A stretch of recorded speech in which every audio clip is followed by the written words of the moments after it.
ನಮಸ್ಕಾರ. ನೀವು ನೋಡ್ತಾ ಇದ್ದೀರಾ ಉತ್ತರ ಕರ್ನಾಟಕದ ನಾಗರ ಪಂಚಮಿ ವಿಶೇಷ ಶೇಂಗಾ ಉಂಡೆ, ಅದು ಕೂಡ ಸಾಂಪ್ರದಾಯಿಕ ವಿಧಾನದಲ್ಲಿ. ನೀವು ಇನ್ನೂ ಚಾನಲ್ನ ಸಬ್ಸ್ಕ್ರೈಬ್ ಮಾಡಿಲ್ಲ ಅಂದರೆ ಈಗಲೇ ಸಬ್ಸ್ಕ್ರೈಬ್ ಮಾಡಿ ಮತ್ತು ಪಕ್ಕದಲ್ಲಿರುವ ಬೆಲ್ ಬಟನನ್ನು ಕ್ಲಿಕ್ ಮಾಡಿ. ವಿಡಿಯೋ ಮಾಡುವಾಗ ಕೆಲವೊಂದು ಟಿಪ್ಸ್ಗಳನ್ನು ಶೇರ್ ಮಾಡ್ತಾ ಇರ್ತೀನಿ, ಅದಕ್ಕೆ ವಿಡಿಯೋವನ್ನು ಸ್ಕಿಪ್ ಮಾಡದೆ ಎಂಡ್ವರೆಗೂ ನೋಡಿ. ಬನ್ನಿ ಹಾಗಾದರೆ ಆರೋಗ್ಯಕರ ಶೇಂಗಾ ಉಂಡೆ ರೆಸಿಪಿ ಶುರು ಮಾಡೋಣ.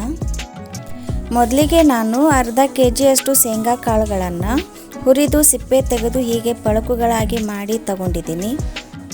ನಡುವೆ ಕೆಲವೊಂದು ಪೂರ್ತಿ ಶೇಂಗಾ ಕಾಳುಗಳು ಇದ್ದರೂ ಕೂಡ ನಡೆಯುತ್ತೆ.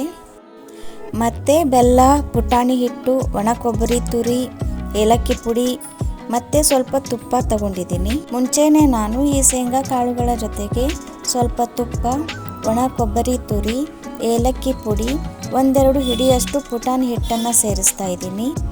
ಇಲ್ಲಿ ಮೊದಲನೇ ಟಿಪ್ಸ್ ಏನಂತಂದರೆ, ಪುಟಾಣಿ ಹಿಟ್ಟು ಬಳಸೋದ್ರಿಂದ ಉಂಡೆಗಳು ಸಾಫ್ಟಾಗಿ ಬರ್ತವೆ. ಅದರಿಂದ ಪುಟಾಣಿ ಹಿಟ್ಟು ಕಂಪಲ್ಸರಿಯಾಗಿ ಸೇರಿಸಬೇಕು. ಇವಾಗ ಇದನ್ನು ಸ್ವಲ್ಪ ಹೀಗೆ ಮಿಕ್ಸ್ ಮಾಡಿ ಇಟ್ಕೊಳ್ಳೋಣ. ಇವಾಗ ನೋಡಿ, ಉಂಡೆ ಮಾಡ್ಕೊಳ್ಳೋದಕ್ಕೆ ಬೆಲ್ಲದ ಪಾಕ ಮಾಡ್ಕೊಳ್ಳೋಣ. ಇಲ್ಲಿ ನಾನು 400 ಗ್ರಾಮ್ ಆಗುವಷ್ಟು ಬೆಲ್ಲ ತಗೊಂಡಿದ್ದೀನಿ. ಮತ್ತು ಬೆಲ್ಲ ಮುಳುಗುವಷ್ಟು ನೀರು ಹಾಕಿ ಪಾಕ ಆಗೋದಕ್ಕೆ ಬಿಡ್ತಾ ಇದ್ದೀನಿ. ಮೀಡಿಯಮ್ ಫ್ಲೇಮ್ನಲ್ಲಿ ಬೆಲ್ಲ ಪೂರ್ತಿಯಾಗಿ ಕರಗಿ ಒಂದೆಳೆ ಪಾಕ ಬರಬೇಕು ಅಂತಂದರೆ ಕನಿಷ್ಠ 15ರಿಂದ 20 ನಿಮಿಷ ಬೇಕಾಗುತ್ತೆ.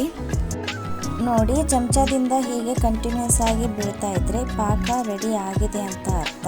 ಇದನ್ನು ಈ ರೀತಿ ಟೆಸ್ಟ್ ಮಾಡಬೇಕು. ನೀವು ಬೆರಳುಗಳ ಮಧ್ಯೆ ಒಂದೆಳೆ ಪಾಕ ಬಂದಿರೋದನ್ನು ಗಮನಿಸಿ. ಮತ್ತು ಈ ಮೆಥಡ್ನಲ್ಲೂ ಕೂಡ ನೀವು ಪಾಕ ಬಂದಿರೋದನ್ನು ಕನ್ಫರ್ಮ್ ಮಾಡ್ಕೋಬಹುದು. ಅಂದರೆ ನೀರಿನಲ್ಲಿ ಪಾಕ ಸ್ಪ್ರೆಡ್ ಆಗದೆ ಒಂದೇ ಕಡೆಗೆ ಜಲ್ಲಿ ಥರ ಇರಬೇಕು. ಇವಾಗ ಪಾಕ ಪರ್ಫೆಕ್ಟಾಗಿ ರೆಡಿಯಾಗಿದೆ. ಇವಾಗ ಗ್ಯಾಸ್ ಫ್ಲೇಮನ್ನು ಬಂದ್ ಮಾಡಿ ಶೇಂಗಾ ಮಿಶ್ರಣಕ್ಕೆ ಸೇರಿಸ್ತಾ ಇದ್ದೀನಿ.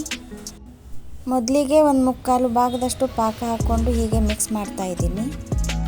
ಹೀಗೇ 1-2 ನಿಮಿಷ ಮಿಕ್ಸ್ ಮಾಡಿ ನಿಮಗೆ ವ್ಯತ್ಯಾಸ ಗೊತ್ತಾಗುತ್ತೆ. ಇವಾಗಿದು ಉಂಡೆ ಮಾಡೋ ಹದಕ್ಕೆ ಬಂದಿದೆ. ಅದೇ ರೀತಿ ಬಹಳಷ್ಟು ಬಿಸಿ ಕೂಡ ಇರೋದಿಲ್ಲ. ಈ ಮಿಶ್ರಣ ಸ್ವಲ್ಪ ಮೆತ್ತಗೇನೆ ಇರಬೇಕು. ನಿಮಗೆ ಗಟ್ಟಿ ಅಂತ ಅನಿಸಿದ್ರೆ ಇನ್ನೊಂದು ಸ್ವಲ್ಪ ಪಾಕನ ಮಿಕ್ಸ್ ಮಾಡ್ಕೊಳ್ಳಿ. ಇವಾಗ ನೋಡಿ, ನೀವು ಮುಟ್ಟಿ ಕೂಡ ನೋಡಬಹುದು, ಬೆಚ್ಚಗೆ ಇರುತ್ತೆ, ಆದರೆ ಸ್ವಲ್ಪ ಕೈಗೆ ಅಂಟ್ತಾ ಇರುತ್ತೆ.